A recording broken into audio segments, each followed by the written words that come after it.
To back dark intense किरदार निभाने के बाद now you are doing this, is it a conscious decision of yours? Yes and no. एक तो ये जब कहानी मेरे पास आई थी तो मुझे ये पता था कि कहानी का सुर जो है वो हल्का फुल्का है एंड म्यूज़िक के साथ प्यार मोहब्बत से ज़्यादा दोस्ती और इंडिपेंडेंस सेल्फ डिटर्मिनेशन ये सारे थीम्स एक्सप्लोर कर रहे हैं और एक स्मॉल टाउन सेटिंग में। तो मुझे लगा कि ये अच्छा होगा, कॉमेडी होगी, कुछ कुछ ड्रामा तो होगा ही होगा। लेकिन फिर उसके बाद मुझे पता चला कि मेरा कैरेक्टर, मैं इकलौता कैरेक्टर हूँ इस पूरी कहानी में जिसकी बैक स्टोरी सबसे ज़्यादा डार्क है। तो इसमें भी मुझे डार्क ही करना पड़ा।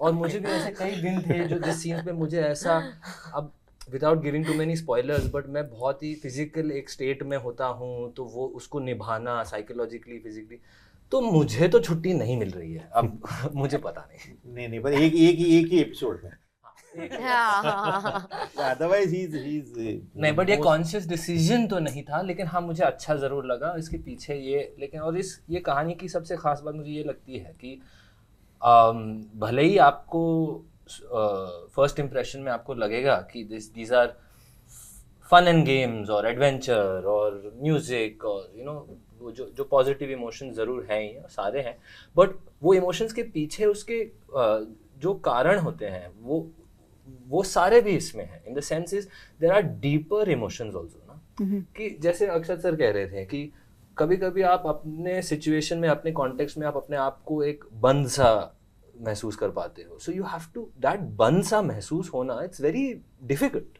सो Mariam's character is really suffocating, Robo's character is really confused and almost a mid life crisis कि यार क्या होगा आगे मेरे साथ। एंड साइज character also is kind of trying to keep up with appearances, कि वो दिखा रहा है कि सब बढ़िया है लेकिन पीछे और उसके भीतर क्या चल रहा है।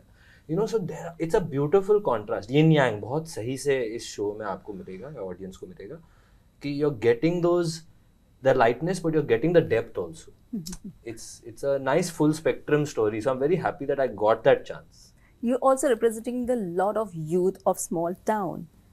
How you got that psyche, considering you are born and brought up in the metro cities? तो उसके लिए भी I don't think वो it's too different when you come to the really मतलब आप जब इंसानियत पे आते हो तो there's not too much of a difference. रिश्ते हैं, लोग हैं, मुझे दिख क्या रहा है अब रतलाम में आपको ट्रेन लेके आपको कहीं जाना पड़ता है, बॉम्बे में शायद आप फ्लाइट से जाओगे, दैट्स द डिफरेंस। तो वो संदर्भ की बात है, बट जो जज्बात है वो एक है। I mean this credit should go to my parents, मेरी परवरिश जैसी हुई थी उसकी वजह से।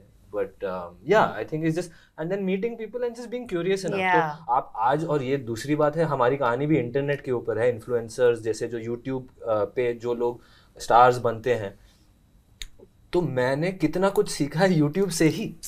तो that is one of the biggest ways. अब भले वो कोई स्किल हो, कोई आप ट्यूटोरियल देखो या आप लोगों के बारे में जानो, आप इंटरव्यूज देखो, it's I don't think it's a difficult thing to do. अब प्रैक्टिस की बात है। And you come from a beautiful legacy. Amazing actors have come out of your khandan. So, have you found your own voice in the cinema? I hope not. Because I hope it will be a continuous exploration, inquiry. I don't want to say मैं ढूंढ जरूर रहा हूँ। In fact मुझे पता नहीं था but you were related to the Kapoors बहुत टाइम तक। हाँ सही। Oh, that's a great thing about Zana. that is a great thing about Zana. That's true. हम मतलब काम से काम। नहीं, मैं जहान को बहुत सालों से जानता हूँ। मतलब ये हमने प्ले किया था, उसके पहले भी मैंने पृथ्वी के लिए कुछ एक आध पोएम लिखी थी जो यस नहीं, हमारी मतलब मुलाकात सबसे पहले 2013 या 14 में हुई थी। और because I had approach Swanand sir, मैंने एक पृथ्वी फेस्टिवल के लिए मुझे एक प्रोमो वीडियो बनाना था और उसके लिए मन में मेरा एक आइडिया था और उसके लिए एक कविता की ज़रूरत थी। और मैं स्वानंद सर के पास चला गया और मुझे लगा कि यार स्वानंद सर ऐसे ऐसे आइडियाज़ आ रहे हैं। एक बार मिले थे हम स्टारबक्स पे ही, बैंड्रा रेक्लेमेशन पे, और पहली बार मैंने कभी नहीं मिला था स्वानंद सर से। तो पहली बार हम मिले थे और सर ने दिल खोल के हाँ कह दिया और उन्होंने ये कविता लिखी मेरे लिए और कविता का नाम है दर्शक एंड इट बेसिकली इलस्ट्रेट्स कि दर्शक का अनुभव जो होता है जब वो नाटक देखने चला जाता है। और उस पे मैंने एक वीडियो बनाया और उसमें मैक्स सर, मकरंद देशपांडे सर एक्टिंग कर रहे थे और इत्तेफाक से 5 साल बाद मकरंद सर का एक नाटक पिताजी प्लीज में मैंने और सानंद सर ने दोनों एक्टिंग की।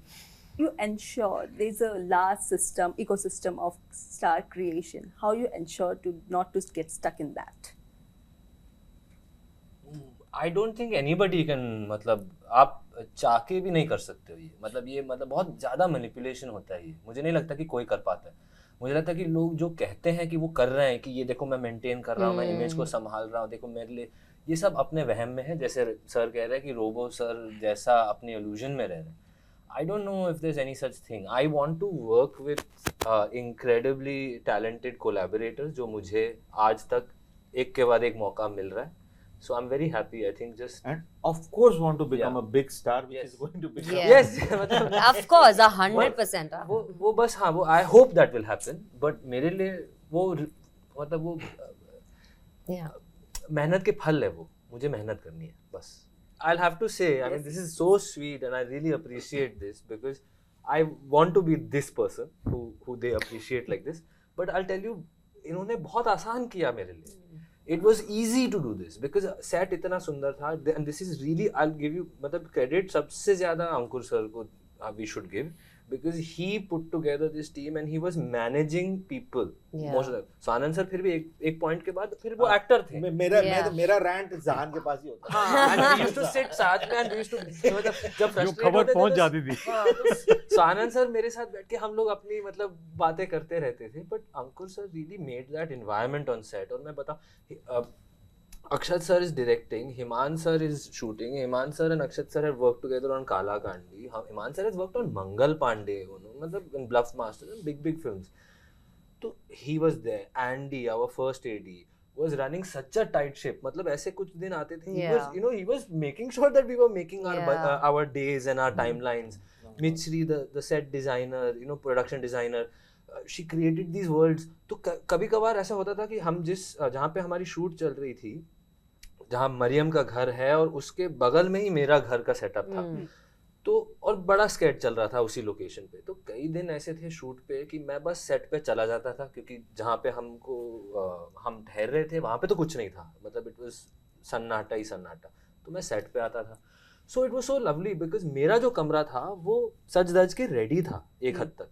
तो मैं कमरे के अंदर जाके बैठता था अपने चीजों को अपनाने में. ये सब नीचे शूट चल ही रहा है. सो they created these worlds for us as Yeah. actors.